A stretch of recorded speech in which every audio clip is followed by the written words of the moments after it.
Now we shall begin. You should answer the questions as you listen, because you will not hear the recording a second time. Listen carefully and answer questions 1 to 5. Hi, it's Mike, isn't it?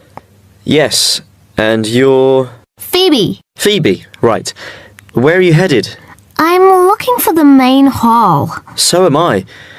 Are you going there to register for next year? Yes, I was told to go to administrations and fill in an application form. That's what I'm about to do.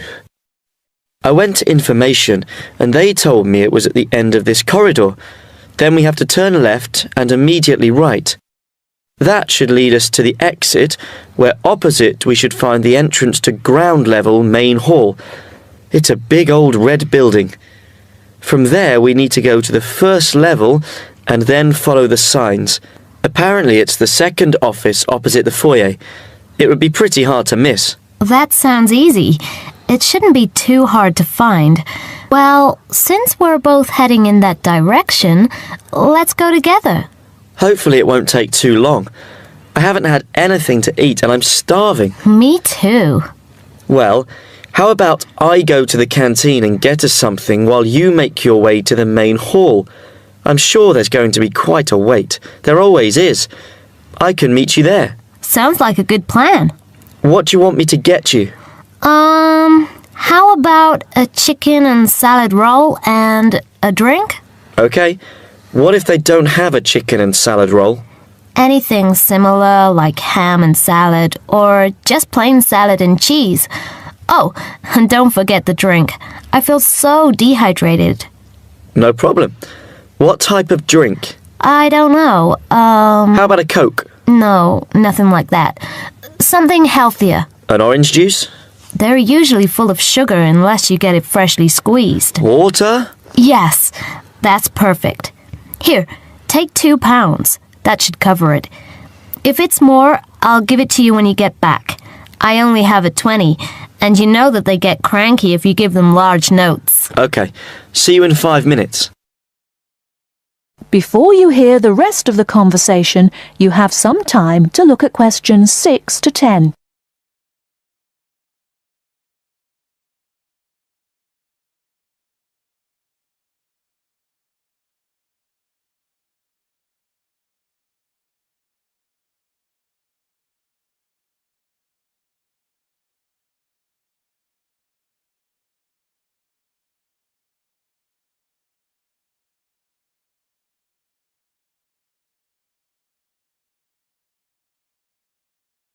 Now listen and answer questions 6 to 10.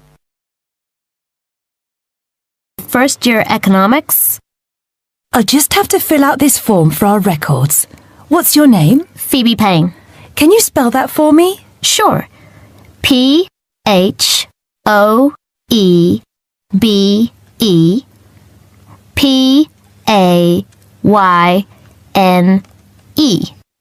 Your address? 6 Wainwright Avenue. That's W-A-I-N-R-I-G-H-T,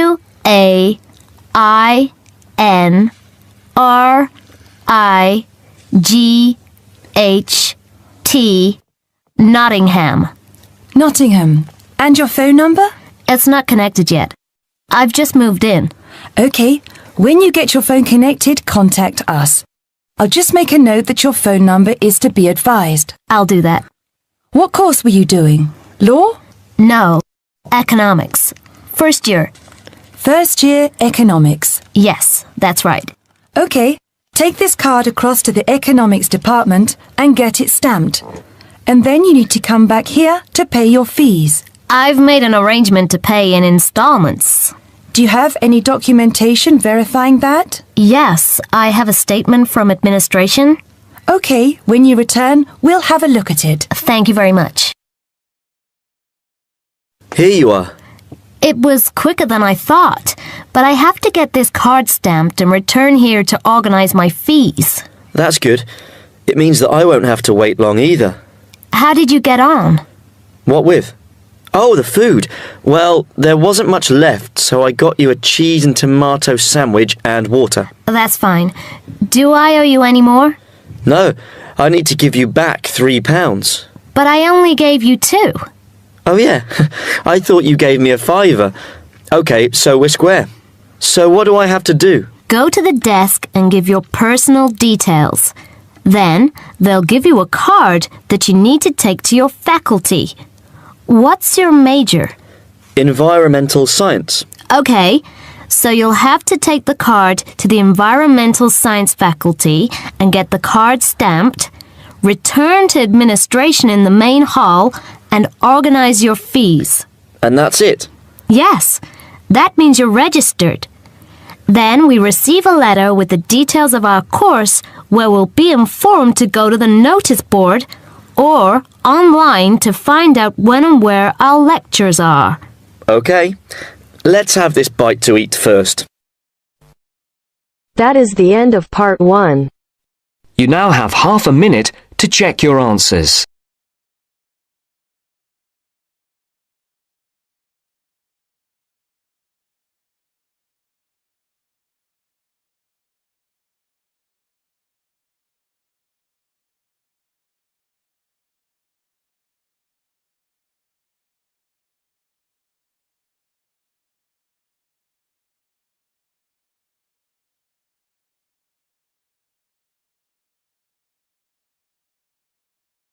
Now turns to part 2. Part 2. First, you have some time to look at questions 11 to 15.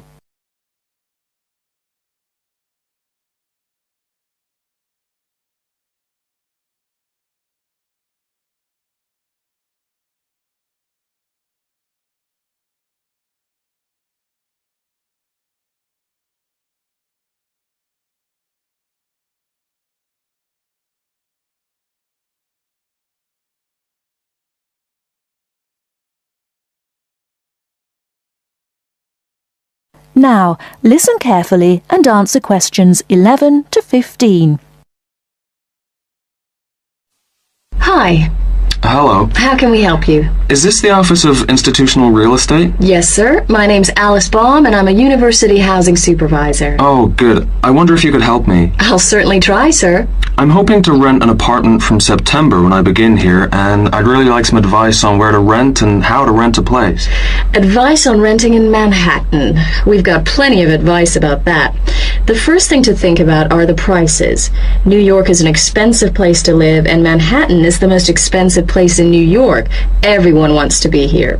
In most areas of Manhattan, you'll have great difficulty finding a studio apartment for less than $1,300 to $1,400 per month.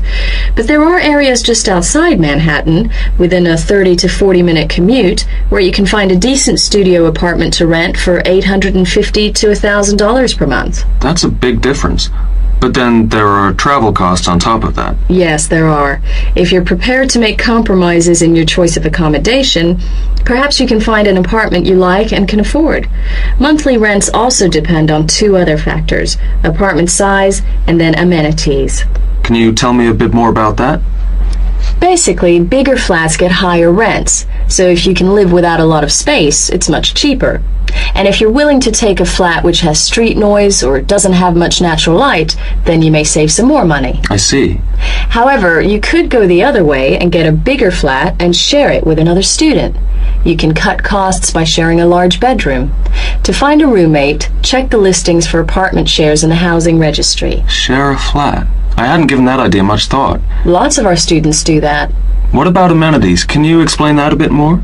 You need to decide what facilities you really would like and what you can do without.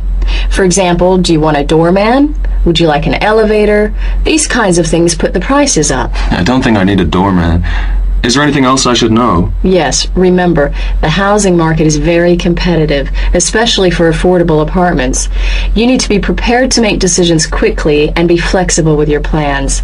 Don't start your search earlier than 4 weeks before you want to move in, because tenants only need to give landlords 30 days notice of their departure. Okay.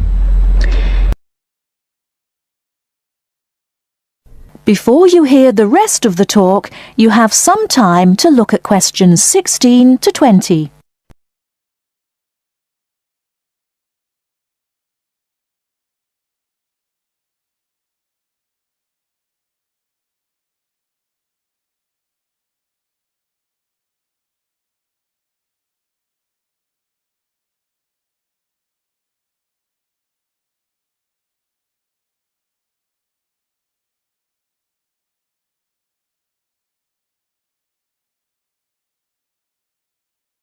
Now listen and answer questions 16 to 20.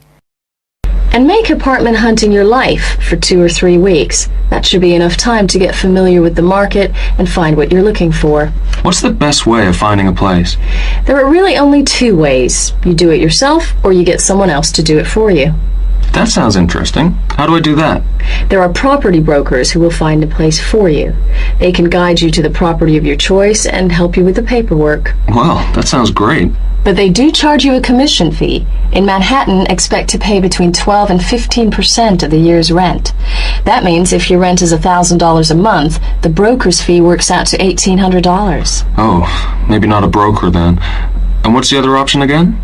Do the legwork yourself. Look in the classified ads, call landlord companies, and do online searches. Check out our website first. You mentioned paperwork. Could you tell me something about that? Sure. To rent an apartment, you may be asked to complete an application by your prospective landlord. You may also be asked to pay between $50 and $200 for credit reports. Landlords want to see evidence of steady income and good credit. I see. Because you're a full-time student, most landlords will require a guarantor, someone to guarantee you will pay the rent on time. And when the landlord approves your apartment application, be prepared to pay the first month's rent and the deposit when you sign the lease. That's a lot to think about, and it sounds like a lot of hard work. Thank you very much for the advice. You're very welcome, and good luck. That is the end of part 2. You now have half a minute to check your answers.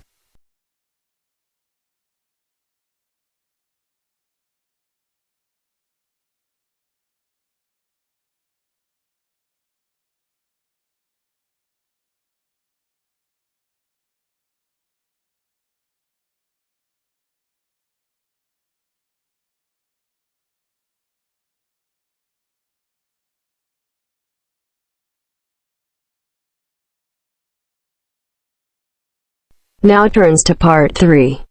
Part 3. You will hear a discussion between 2 students and their teacher on a planned charity event.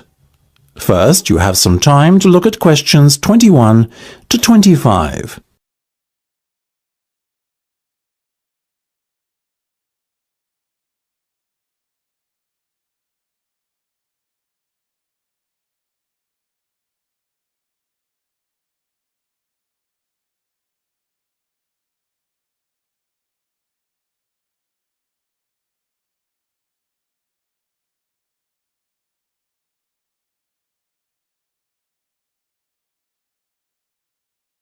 Now listen carefully and answer questions 21 to 25.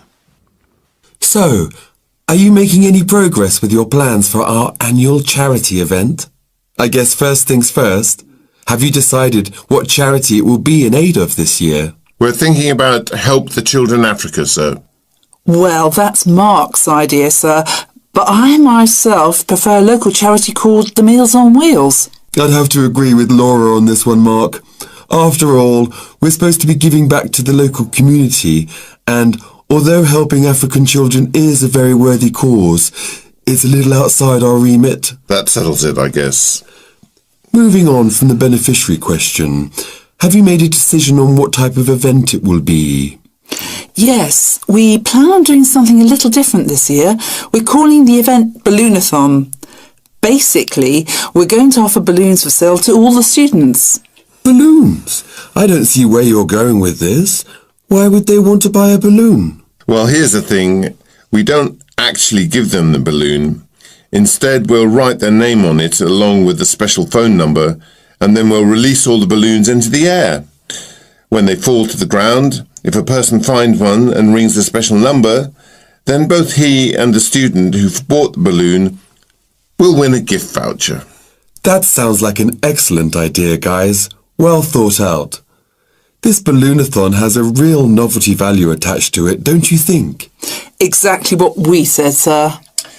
The only drawback is that the gas you put into the balloons is rather expensive. How much? About £20 per canister, and we'll need about 10. And how many balloons are you planning to blow up? Well, there are over 1,000 students in the school, so if even 1/3 of the students buy one, we'd need about 350 balloons. We've decided to order 500 so we don't run out.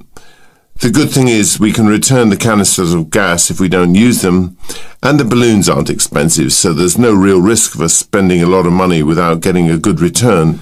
You two have really thought this one out. I'm impressed. Before you hear the rest of the discussion, you have some time to look at questions 26 to 30.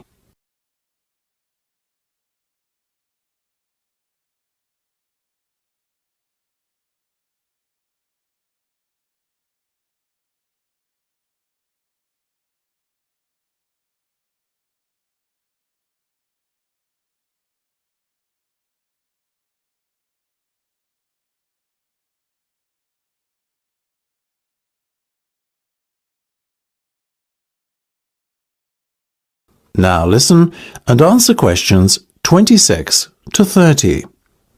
Thank you, sir. So, how much money do you think we can raise? Well, each balloon costs about 1p, and when it's filled with gas, it's going to cost us about 50 pence. We reckon that if we sell our balloons at a price of £1.50 and we sell all 500 of them, we'll end up making a profit of £1 per balloon. So that's £500 in total. That's fantastic. And it gets better, sir. We've secured a sponsor for our event who's going to give us £1,000. How did you find a sponsor? The balloon company we approached about buying the balloons asked us if we'd be interested in letting them sponsor us too. What's in it for them? They're going to print their logo on every balloon. I think you've done a good deal there. Thank you, sir. So, do we have your approval to confirm our order? Absolutely. But you know, I think we can sell more balloons if we set our minds to it. So why not order double the amount? 1,000 instead of 500. We're going to need more than 10 canisters of gas then. Double the amount, presumably? Correct. OK, let's go for it. Let's make this year's charity event our most successful ever. That is the end of part 3. You now have half a minute to check your answers.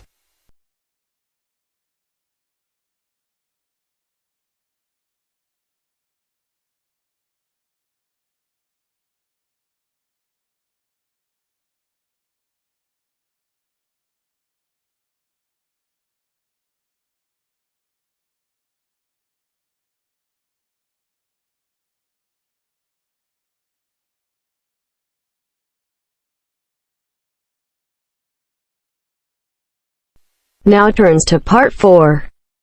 Part 4. You will hear an extract from a university lecture on the topic of marketing. First, you have some time to look at questions 31 to 40.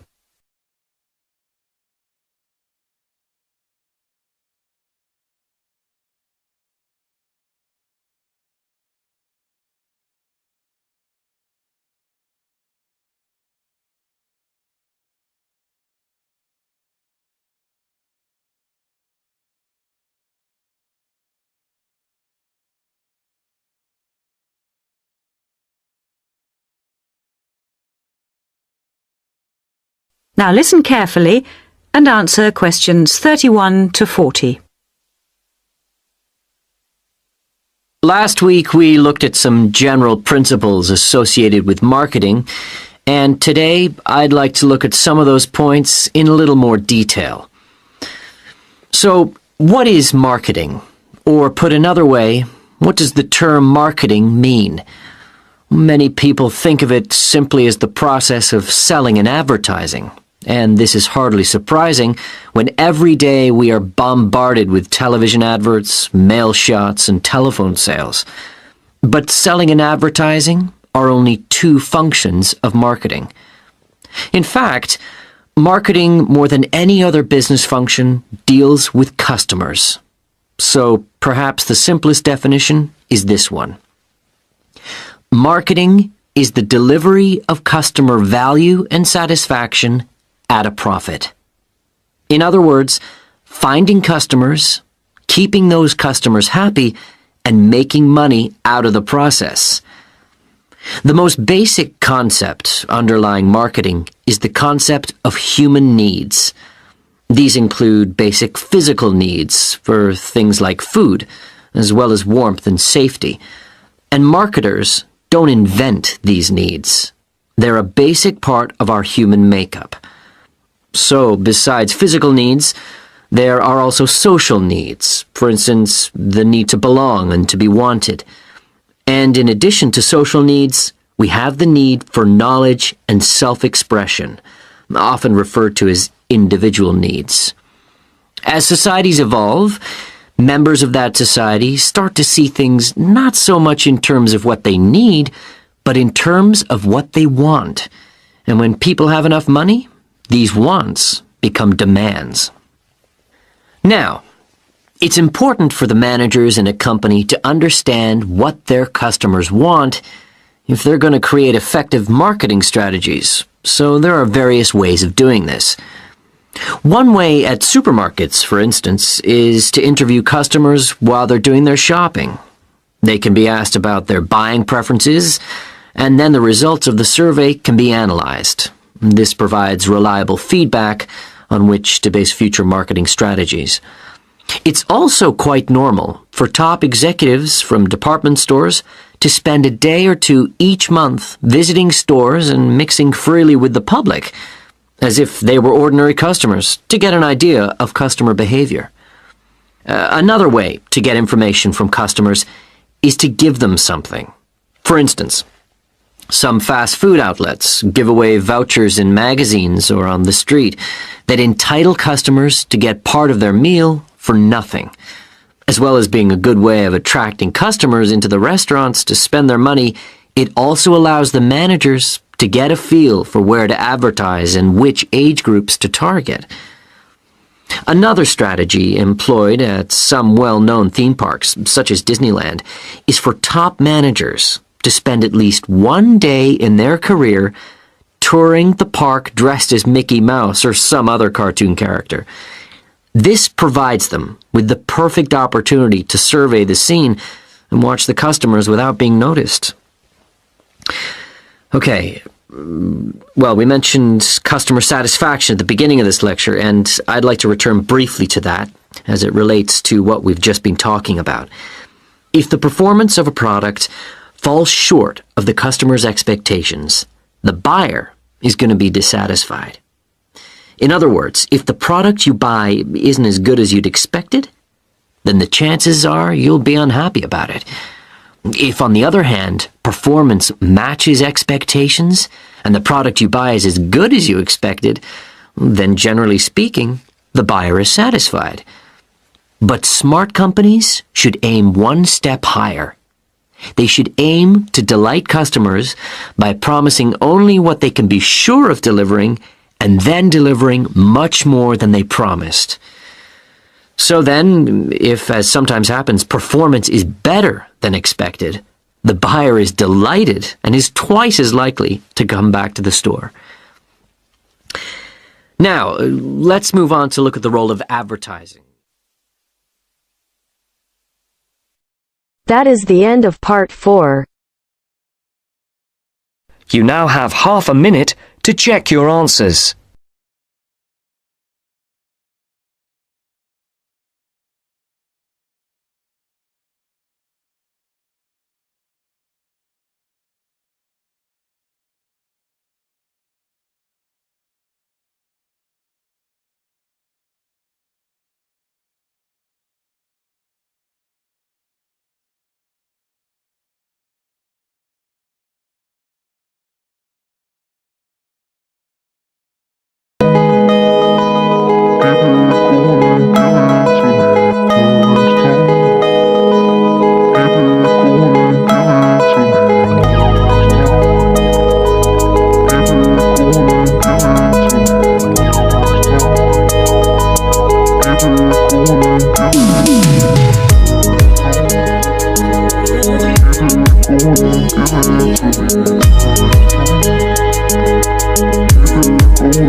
Give it to me.